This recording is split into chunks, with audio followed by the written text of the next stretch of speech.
할렐루야. 같이 하겠습니다. 앞으로 어떻게 살 것입니까? 이렇게 하다 보니까 벌써 7번째 주일까지 오늘 이 똑같은 제목으로 하고, 오늘 또 어떻게 살 것인가에 대해서 말씀을 나누려다가 삶의 두려움을 극복하라 라는 제목으로 여러분과 또 말씀을 나누려고 그래요. 같이 합니다. 삶의 두려움을 극복하라. 그렇죠. 오늘 이 거룩한 주일에 여러분에게 하나님의 은혜와 평강이 가득하기를 먼저 축복하면서 지난 주까지 했던 것이 이런 말씀이었지요. 주님을 깨워라. 선으로 악을 이겨라. 감사로 삽시다. 허물을 들추지 맙시다. 사랑하며 삽시다. 서로 발을 씻겨줍시다. 서로 발을 씻겨준다는 얘기는 뭐예요? 너의 그 죄까지도 내가 씻겨주겠다. 당신의 그 지은 죄까지도 내가 끌어안고 회개하고 통회하고 기도하겠다. 이런 말씀까지 드렸어요. 그래서 오늘은 삶의 두려움을 극복하라 라는 제목으로 여러분과 또 말씀을 나누면서 은혜 받기를 원하는데, 우리 삶의 두려움이 얼마나 많아요. 두려운 일이 굉장히 많지요. 겁나는 일이 많아요. 공포심이 많아요. 대부분 있습니까 없습니까 물어볼 때 다 있다고 얘기할 거예요. 왜냐하면 불안한 일들이 너무 많아요. 안정되면 사람이 두려움을 느끼지 않는데 불안하면 두려움을 느낍니다. 우리 아까 집사님도 기도했지만, 우리가 이제 터키라고 하다가 갑자기 튀르키예라고 이제 그 나라에서 이름 바꾸는 바람에 이렇게 불러주긴 하는데, 터키하고 시리아 접경지대에서 지금 큰 지진이 나면서 뭐 상상 이제 유례를 찾아볼 수 없을 정도의 그 피해 입은 사람들만 10만 명이 넘을 거라고 하는 그 금세기 최악의 대지진이라고 벌써 사람들이 이렇게 부릅니다. 자연적인 현상에서 찾아온, 자연재해에서 찾아오는 일대의 사람들이 두려움들을 많이 느껴요. 이거 뭐 어떻게 할 수가 없잖아요. 그것도 시간이 새벽 4시 정도였답니다. 다들 고나게 잠자고 있다가 건물이 탕탕탕탕탕, 우리가 무슨 시루떡 쌌듯이 그렇게 그냥 건물들이 다 3,000채가 넘게 무너져 내렸다고 그래요. 거대한 자연재해가 발생하면 사람들이 두렵고 불안하고 심지어 공포심마저도 느끼게 됩니다. 일본에서 대지진과 더불어 해일이 일어났을 때도 역시 마찬가지였고, 우리는 1년에 몇 차례씩 찾아오는 태풍 앞에서도 참 우리의 연약함을 느낄 수밖에 없어요. 자, 이런 자연적인 재해가 있을 때 우리는 두렵다. 뿐만 아니라 정치적인 불안이 있잖아요. 이때도 사람들은 이 불안함 때문에 참 마음속에 편안함이 없어요. 우리가 예전엔 남과 북으로 갈렸는데 이제는 동과 서도 갈렸어요. 이 나라가 동서남북으로 갈려져서 정치적 신념과 갈등에 따라서 불안과 두려움들을 사람이 갖고 있어요. 막 싸우지만 네 편 내 편 가르고 있지만 사실은 우리가 이대로 쪼개질까, 하나가 되지 못할까, 이런 염려와 불안도 갖고 있습니다. 국가와 국민을 안전하게 될 정치가 오히려 국민들의 삶을 위태롭게 만들고 있지는 않은가, 이런 생각도 들 때가 있어요. 남북 간의 대치도 역시 우리를 불안하고 두렵게 만드는 것은 마찬가지입니다. 그래서 외국에서 볼 때는 야, 니네들 그 땅에서 어떻게 사냐, 우리 단련이 돼서 그런지 잘 살아요. 전쟁, 경제 불황, 아직 멈추지 않은 코로나, 이걸로 인해서 세계는 막 흔들리고 있습니다. 에너지 위기라고 하지요. 난방비 폭탄이 그냥 막 되면서 유례없는 아주 경제적인 이런 어려움을 호소합니다. 월급 빼고 다 오른다고 악소리를 절로 내고 있어요. 또 시들어가는 나의 육신을 바라볼 때, 병 들어가는 나의 육신을 바라볼 때 어떻습니까? 답답하고 불안하지요. 나는 이렇게 늙어가고 가진 것도 없는데 아이들은, 자녀들은 또 어떡할까? 손주들의 진로 진학은 또 어떻게 할까? 뭐 별 문제들이 다 있어요. 결국 이 모든 것들이 다 뭡니까? 외적인 환경에서 오는 불안함이에요. 내 삶의 밖에서 나에게 다가오는 불안함인데, 이 불안함은 왜 찾아옵니까? 확실하지 않기 때문에, 어떻게 될지 몰라서. 그래서 불확실성으로 인해서 세상은 늘 불안하고 두려움이 가득할 수밖에 없다라는 거예요. 그러면 세상은 내 밖의 환경은 그렇다 치지만 그러면 내 안의 영적 상태는 어떨까 한번 생각해 봐요. 여러분의 영혼은 안녕하십니까? 여러분의 영혼은 편안하십니까? 여러분의 영혼은 불안함이 없습니까? 어떤 분들은 신앙생활을 하면서도 글쎄 내가 구원받았는지 안 받았는지 확신이 서질 않아요 라고 하는 분들이 여전히 많이 있어요. 예배를 드리고 기도를 하고 말씀을 보지만 세상으로만 나가면 나는 왜 이렇게 흔들리는지 모르겠어요 라고 말씀하시는 분들도 적지가 않아요. 그렇게 본다면 나의 바깥의 외적인 환경이나 나의 내적인 상태나 모두가 다 불안한 것들로 가득하지 않은가 싶어요. 그 불안함이 있을 때 사람들은 두려움을 갖게 됩니다. 확실하지가 않을 때 두려움들을 갖게 돼요. 그런데 우리가 이 두려움을 갖고 있던 사람이 믿음의 사람들, 믿음의 조상들 가운데도 있었어요. 그 중에 한 사람이 바로 야곱입니다. 야곱은 형이 받아야 될 축복권을, 장자권을 자기가 다 받고 나쁘게 말하면 가로채고 그는 외삼촌 라반의 집으로 가서 20년 동안 일해서 거기서 재산과 아내와 가족들을 일구고 20년 만에 다시 돌아오게 됐지요. 근데 돌아오는 중에 형이 군사 400명을 거느리고 온다는 소식을 들었어요. 머리가 쭉 뼈 섰을 거예요. 야, 시간이 20년이나 지났는데 형이 아직도 자기를 향해서 어떻게 해요? 서운하고 섭섭하고 화가 나는 마음을 아직도 가지고 있겠구나. 야, 이러다 자칫 다 죽겠다. 야곱이 어떻게 합니까? 종들을 보냅니다. 재산을 보냅니다. 그리고 가족들도 보냅니다. 그리고 자기 혼자 남았어요. 그게 야봇 나루터지요. 거기서 하나님의 사자와 함께 밤새도록 씨름을 해요. 밤새도록 씨름을 했습니다. 나를 축복하기 전에 나 절대로 안 갑니다. 절대 안 놓습니다. 근데 이 두려움이 있었던 야곱인데 무섭잖아요.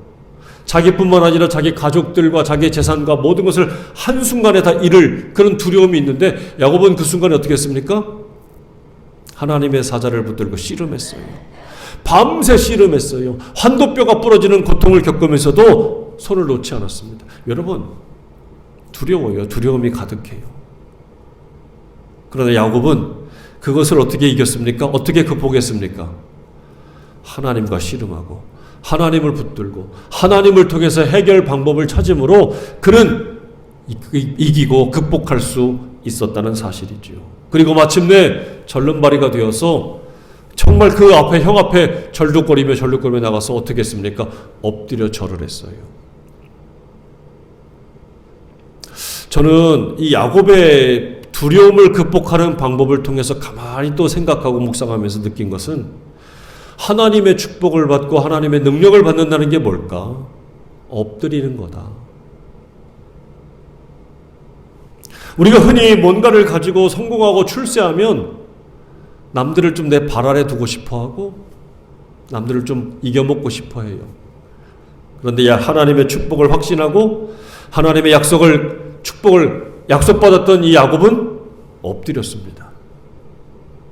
형 앞에 엎드렸어요. 그냥 살기 위해 엎드린 게 아닐 거예요. 정말로 미안하고 정말로 죄송하고 그래서 그 앞에 엎드렸어요. 그랬을 때의 형 에서의 마음이 눈이 녹듯이 싹 녹았고 형제는 20년 만에 얼굴과 얼굴을 어금맞기면서 끌어안고 다 큰 사람들이 펑펑 울면서 화해를 했다는 사실이지요. 하나님의 축복을 받는 비결은 바로 이겁니다. 하나님의 능력을 받는 이유도 바로 이것입니다. 엎드리기 위해서입니다. 그런데 이런 야곱이 창세기 50장에 보면 드디어 이제 야곱도 죽습니다. 근데 그의 아들들이 야곱이 죽고 났을 때의 두려움에 휩싸였어요. 야곱이 죽었는데 왜 그의 아들들이 두려움에 휩싸였을까? 말씀을 보면 50장 15절부터 보면 이렇게 나옵니다. 요셉의 형제들이 그의 아버지가 죽었음을 보고 말하되 요셉이 혹시 우리를 뭐해서 미워하여 우리가 그에게 행한 모든 악을 다 갚지는 아니할까 하고 그동안 요셉이 우리를 봐준 것은 누구 때문에 봐줬다고 생각한 거예요? 아버지 때문에. 근데 그 아버지가 죽었어. 방패막이가 사라졌어. 그랬더니 어떻게 된 거예요? 아버지가 없으니까 이제 우리를 죽일 수도 있겠다. 미워할 수도 있겠다. 내 자식들도 해코지 할 수 있겠다. 그 순간에 어떤 마음이 찾아옵니까? 두려움이 찾아왔어요. 요셉의 형들은 예전에 뭐한 것 때문에, 지은 죄 때문에 두려움이 찾아왔습니다. 이미 용서받았잖아. 근데도 여전히 뭐예요? 확신을 못하는 거예요. 그때에 요셉에게 말을 전합니다. 이르되 당신의 아버지가 돌아가시기 전에 명령으로 이르시기를 너희는 이같이 요셉에게 이르라 내 형들이 내게 악을 행하였을지라도 이제 바라건대 그들의 허물과 죄를 용서하라 하셨나니 용서해 주세요. 또 얘기하는 거예요, 형들이. 여러분, 불안은 믿음에 대한 확신이 서지 않을 때 찾아와요. 이렇게 용서에 대한 확신이 서지 않으면 또 불안이 찾아와요. 제가 지난주에도 그래서 가룟 유다가 왜 죽었습니까? 주님이 이미 용서했어요. 가룟 유다의 발도 닦아 주었어요. 발을 닦아 주었다는 건 이미 용서했다는 뜻인데 유다는 확신하지 못했던 거예요. 주님의 용서를 확신하지 못하니까 지가 가서 양심의 가책을 받아서 목매달아 죽은 거예요. 주님은 거기까지도 용서할 준비가 다 됐는데 이 형들은 이미 요셉이 용서했는데 거기에 대한 확신을 갖지 못하다 보니까 불안과 두려움이 찾아오더란 얘기지요.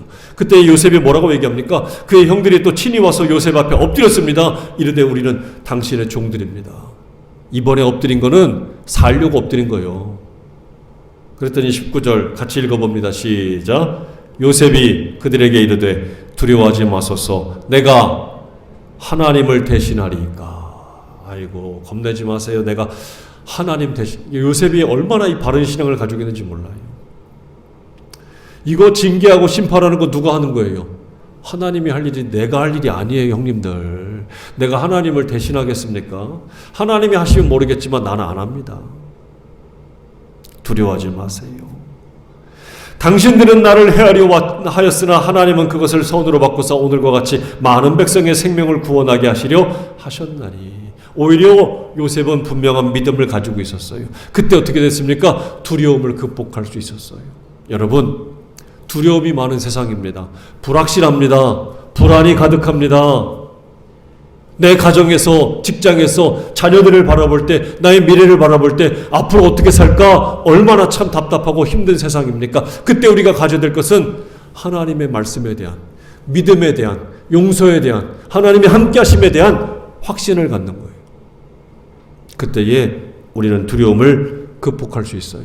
그럼 조금 더 구체적으로 어떻게 해야 불안과 두려움을 극복할 수 있을까? 오늘 본문 말씀을 통해서 여러분과 조금 더 깊이 말씀을 나누고 은혜를 받으려고 합니다.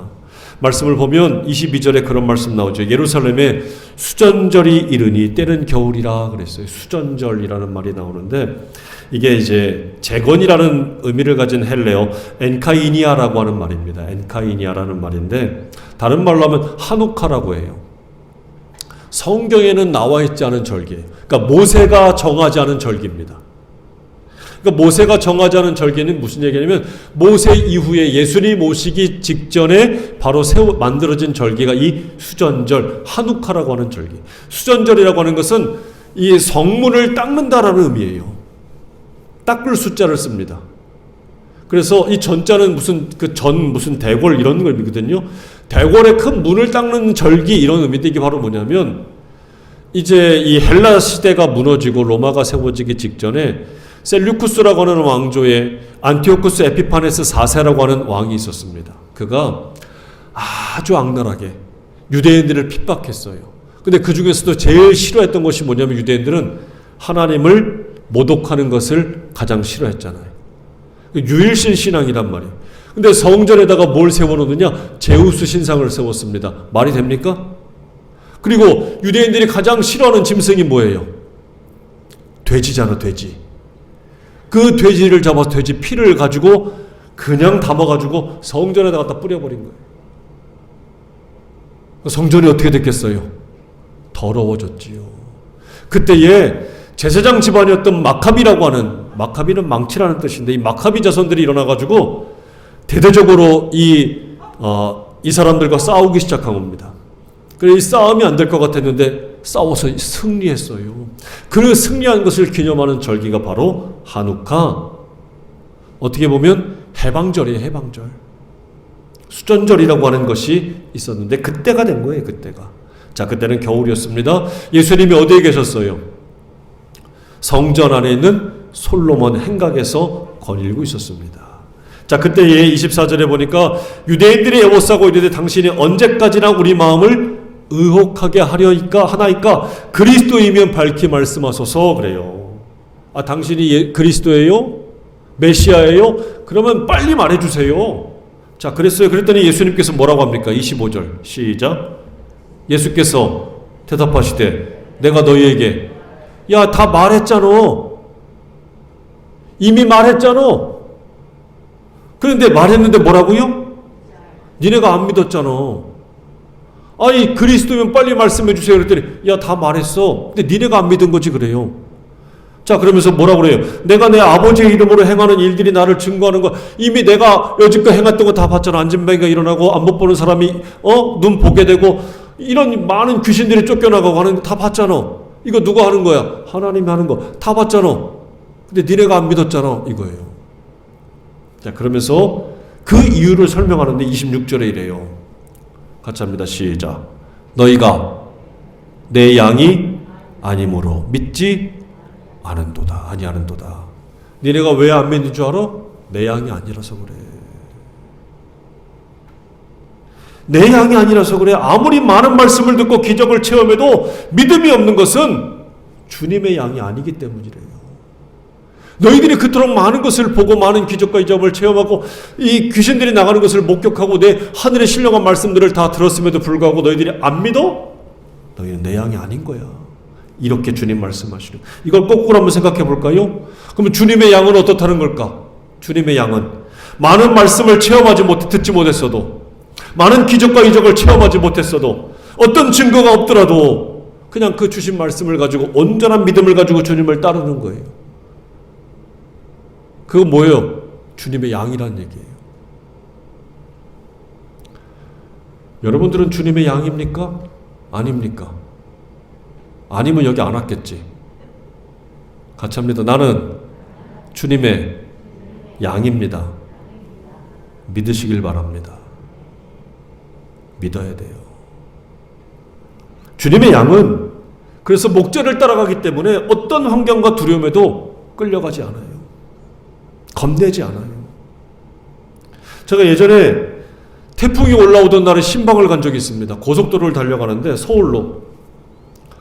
아니, 나뭇가지가 날아가고 막 바람이 불면서 앞에 있는 큰 트럭이 휘청하는 모습을 봤어요. 야, 이거 큰일 나겠다 이러다가 속도를 줄이긴 했는데 겁나더라고요. 고속도로에서 비바람이 태풍이 부는데 무서웠어요. 야, 참 큰일 났다 이러면서 올라가긴 가는데 안 되겠다 싶어서 안성쯤에 이르렀는데 제가 거기서 찬양을 불렀어요. 주는 나를 기르시는 목자요. 나는 주님의 귀한 어린 양. 이걸 혼자서 운전하면서 불렀어요. 그런데 웬일입니까? 제 마음속에 두려움이 사라지기 시작하는 거예요. 겁나지가 않는 거예요. 그 느낌이 뭐였냐면 수족관 같았어요. 창문 밖에 바람이 날아가고 비바람이 몰아치면서 막 이렇게 닦잖아요. 근데 내가 수족관에 들어있는 것 같더라고요. 깊은 바닷속은 오히려 밖에 막 바람 불지만 깊은 바닷속은 평안한 것처럼 차 안이 평안해지는 경험을 했어요. 무슨 얘기일까? 두려움은 극복할 수 있는 대상이라는 거예요. 두려움이 찾아오면 그냥 우리는 두려움에 눌려가지고 지는 존재가 아니라 두려움이 찾아오더라도 우리는 얼마든지 극복할 수 있다는 사실입니다. 어떻게 해야 확신합니까? 아까 말한 것처럼 내가 주님의 양이라는 것을 확신하면 돼요. 내가 뭐라고요? 주님의 양입니다. 27절에 그래서 내 양은 내 음성을 들으며 나는 그들을 알며 그들은 나를 따른다 라고 말씀하셔요. 내 양은 뭘 들어?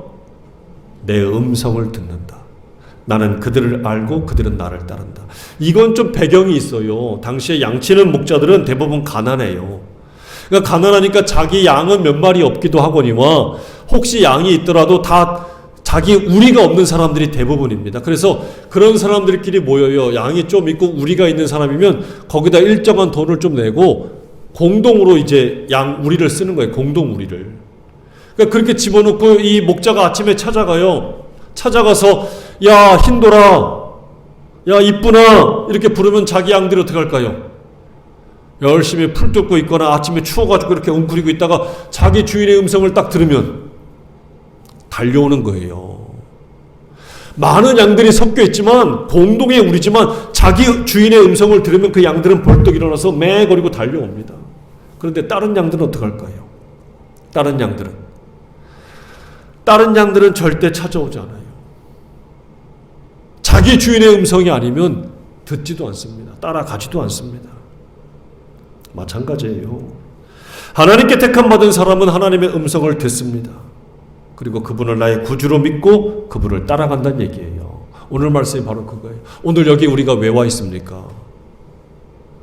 여러분, 내 예수 그리스도를 왜 믿고 있습니까? 그분이 나의 구주라는 것, 나의 주인이라는 것을 믿고 신뢰하기 때문이에요. 그래서 우리가 확신해야 될 것은 모든 나에게 찾아오는 두려움이 없는 게 아니라 있지만 그걸 두려움을 극복하고 이길 수 있는 힘은 내가 주님의 양이라는 것을 믿고 확신하는 겁니다. 여러분이 하나님께 택함 받은 것을 믿고 지속적으로 그분을 섬기고 있다면 여러분은 틀림없이 그분께 속한 사람이라는 것이에요. 나는 누구에게 속했다고요? 나는 주님께 속한 주님의 양입니다. 믿음이 크냐 작냐는 그 다음 문제예요. 맨날 나는 믿음이 없어 아니에요. 그건 다음의 문제고 가장 중요한 건 내 소속을 분명히 하는 거예요. 이것이 두려움을 극복하는 첫 번째 비결입니다. 에베소서 1장 4절과 5절에 이런 말씀합니다. 곧 창세전에 그리스도 안에서 우리를 택하사 언제 택했다고요? 창세 전부터 너를 택했대. 이걸 우리가 확신해야 돼요. 우리로 사랑 안에서 그 앞에 거룩하고 흠이 없게 하시려고 그 기쁘신 뜻대로 우리를 예정하사 예수 그리스도로 말미암아 자기의 아들들이 되게 하셨다. 자기의 자녀들이 되게 하셨대요. 그러므로 나는 창세전부터 하나님의 사랑을 받는 존재라는 것을 확신해야 됩니다. 나는 하나님께 속한 하나님의 자녀라는 것을 확신해야 돼요. 이것을 받아들이면 우리에게 다가오는 삶에 많은 두려움이 있더라도 이기고 또 이기는 큰 힘이 될 줄로 믿습니다. 다시 한번 고백합니다. 나는 하나님께 속한 하나님의 자녀입니다. 시작. 나는 예수님의 양입니다. 나는 하나님의 사랑받는 사람입니다. 믿으십니까? 여러분 이걸 정말 믿으시기 바랍니다. 그리고 내가 하나님께 택함받고 하나님의 사랑받는 사람이라는 것을 확신하게 되면 주님이 주시는 선물이 있어요. 그게 바로 28절에 보면 영생을 주노니 그래요. 영생을 주었는데 그 영생을 통해서 우리가 얻는 게 뭐예요? 영원히 멸망하지 않는다는 겁니다. 영원히 멸망하지 않는 영생이에요. 누군가 그러지요. 야, 이 상태로 내가 계속 살면 죽지 않고 산다 그러면 나 그러면 영생은 마다하겠다. 나 필요 없어. 너무 힘들어. 맨날 이렇게 아프고 맨날 이렇게 가난하고 내가 이렇게 힘들고 어려운 문제 복잡한데 이걸 가지고 평생을 살라고? 나 그러면 영생 안 살래. 어떤 분들이 그래요. 근데 오늘 주님 말씀하시는 게 그거라고요? 아니요. 영원히 망하지 않는 거. 너 멸망하지 않는 영생을 주겠다는 거예요. 이 선물을 주시겠대요. 그러니까 예수님께 속한 예수님의 양이 분명하다면 무엇을 선물로 준다고요? 영생을 준 거예요. 영원한 생명이 그러면 어떤 것인가를 우리가 좀 알 필요가 있는데 영생을 받기 전 우리의 상태를 먼저 점검하면 알아요. 영생을 받기 전에 우리의 상태는 어떤 것이었냐? 죄로 인해서 하나님과 끊어진 관계였습니다. 단절됐다라고 말하죠. 그만 하나님과 끊어졌다는 얘기는 뭐냐면 탯줄로 연결된 것이 엄마와 아이가 살아있는 것처럼 하나님과 연결되어야 되는데 그것이 끊어졌으면 죽은 거지요. 영적인 상태로는 죽었다는 얘기입니다. 육신은 살았지만 영은 죽었기 때문에 하나님과 관계를 맺지 못하는 아무런 상관이 없는 존재가 바로 영적으로 죽은 상황을 말합니다. 다시 말하면 대지에서 대지의 기운을 다 받아들여야 되는 나무가 그 뿌리가 뽑혀져서 땅 밖으로 나온 것과 똑같은 이치예요. 땅 밖으로 나와서 뿌리가 놓여 있으면 살 수가 없잖아요. 그 상태가 바로 하나님과 단절된 상태라는 거예요. 그러니까 하나님과 단절됐기 때문에 하나님 앞에 이르는 죽음, 그게 얼마나 두려운 건지 몰라요. 애써 태어난 척하지만 죽은 이후에 어디로 가야 될지 어떻게 될지도 모르니까 사람들은 죽음이 두려운 겁니다. 그러나 영생을 얻었다는 것은 하나님과의 관계가 회복됐다는 것을 의미하는 거예요. 내 하나님과 관계가 회복된 거예요. 다시 말해 하나님하고 연합된 거고요. 하나님과 아무런 상관없는 게 아니라 상관이 있는 사람이 되었다는 거예요. 그래서 지난주에 야 내가 너의 발을 안 닦아주면 너 나하고 상관없어. 베드로한테 얘기했더니 베드로 뭐래요? 아유 주님 그럼 머리도 감겨주시고 손도 발도 닦아주세요. 막. 그만큼 아주 중요하게 생각했다는 얘기죠. 그러므로 영생을 얻었다는 것은 하나님의 생명과 능력으로 살게 되었다는 것을 의미하는 것이고요. 하나님의 부유함을 누리며 사는 것이고 하나님의 것을 누리는 사람들이 되었다라는 뜻입니다. 내가 하나님과 상관이 있다? 하나님의 것을 누리는 사람이 되었다. 육은 연약하지만 영은 강한 삶을 살게 되는 것이고 하나님의 영적 자원으로 살기에 메마르지 않게 되는 것이고 그러다 보니 내 삶의 잎사귀와 열매가 풍성한 인생이 된다. 모든 것을 다 누구에게 공급받습니까? 하나님에게 공급받는 인생이 되었다라는 뜻입니다. 요한복음 10장 10절에 도적이 오는 것은 뭐 한다고요? 도적질하고 죽이고 멸망시키려는 게 목적이요. 그러나 내가 온 것은 양으로 생명을 얻게 하고 더 풍성히 얻게 하려고. 도적의 목적과 예수님의 오신 목적이 똑같습니까? 달라요. 아주 달라요. 예수님이 오신 목적이 뭐라고요? 영생을 선물로 주시고 그냥 액다 받아라 영원히 살아라가 아니에요. 그 생명을 주고 나서 뭐라고요? 풍성히 주려고. 풍성하게 하시려고 우리에게 오셨다는 사실입니다. 그러므로 우리가 분명히 대답해야 되고 확실해야 될 것은 영생을 선물로 받았다는 것을 내가 믿느냐는 거예요. 지금과 같은 영생이 아닙니다. 전혀 다른 모습으로 사는 영원한 생명이에요. 하나님과의 모든 것이 끊어진 것이 다시 맺어진 관계예요. 여러분이 영생을 분명히 믿으시길 바랍니다. 죽어도 다시 사는 부활을 믿으시길 바랍니다.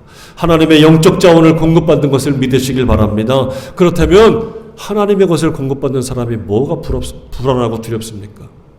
우리가 무엇에 불안하고 두려움에 벌벌 떨어야 되겠습니까? 좀 속된 말이지만 같이 해볼게요. 쫄지 맙시다. 옆 사람 보고 해보세요. 쫄지 맙시다. 졸지 말라고 들지 말고. 졸다가 나한테 왜 졸라 이러지 마시고 쫄지 마세요. 우리 세상에 나를 두렵고 불안하게 만드는 것 있지만 두려워하지 말고 쫄지 말고 내 주님이 나의 주가 된다는 사실을 믿고 담대하게 이기시는 저와 여러분 되길 바랍니다. 그리고 28절로 이하의 말씀 보면 이런 말씀이 또 이어져요. 또 그들을 내 손에서 뭐라고요? 빼앗을 적 없다. 29절에 아버지의 손에서 뺏을 수 없다. 30절에 나와 아버지는 하나다. 만일 예수님의 손에서 누군가 나를 뺏으려고 한다면 그 뺏으려고 하는 존재는 예수님보다 커야 돼요? 작아야 돼요? 예? 나를 하나님의 손에서 뺏으려고 한다면 나를 뺏으려고 하는 그 존재가 하나님보다 더 커야 되지 않습니까? 그렇죠? 더 힘세고 더 큰 게 있어야 돼요. 여러분이 예수님을 믿으면서도 여전히 두려운 이유가 뭐냐면 예수님을 크게 보는 게 아니에요. 예수님보다 다른 것을 더 크게 보고 있다는 증거입니다. 그래서 불안하고 두려운 거예요. 혹시 예수님보다 더 큰 게 있습니까? 그럼 그걸 잡아요. 그게 여러분들을 지켜줄 거라면. 그러나 오늘 저는 이 말씀 잡을 겁니다. 저는 오늘 이 말씀을 확신할 거예요. 아무도 예수님의 손에서 나를 뺏을 수 없다. 왜? 그 어떤 것도 예수님보다 큰 것은 없으니까. 오늘 여러분 주님을 정말 크게 보시고 크게 믿으시는 저와 여러분 되길 바랍니다. 내가 뺏길까봐, 빼앗김을 당할까봐, 망할까봐 두려워하고 겁내지 마세요. 예수님은 뭐라 말씀하셨습니까? 나와 아버지는 하나래요. 예수님이 바로 뭐라고요? 하나님이시래요. 그러므로 예수님의 손에 붙들렸다는 건 그 손에서 뺏을 수 있는 어떤 것도 없다는 얘기입니다.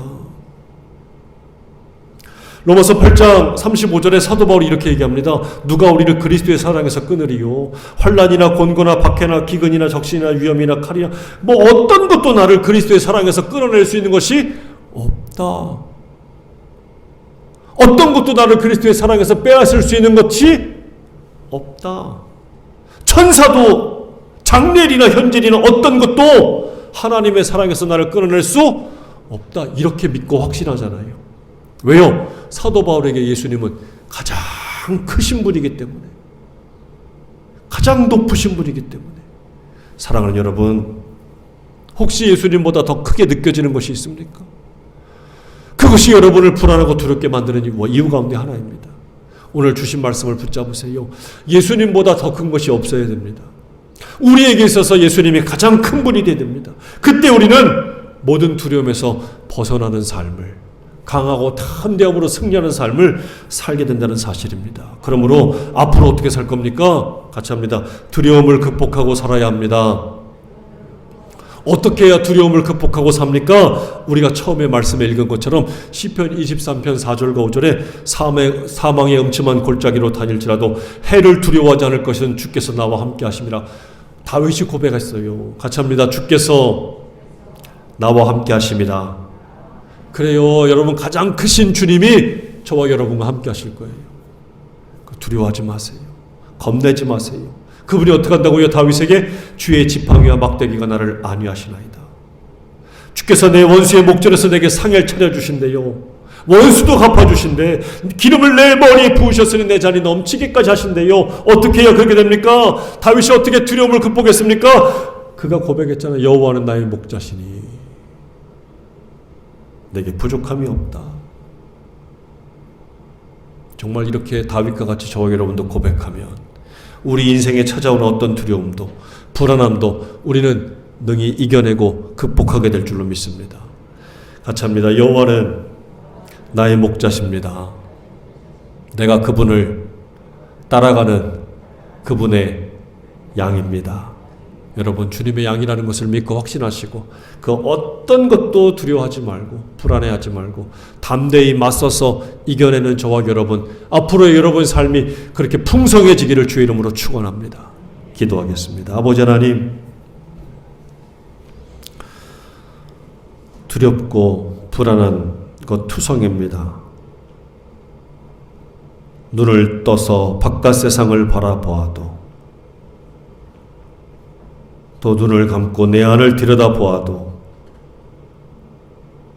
어디 하나 제대로 평안함을 누리고 안정을 누리는 곳이 없습니다.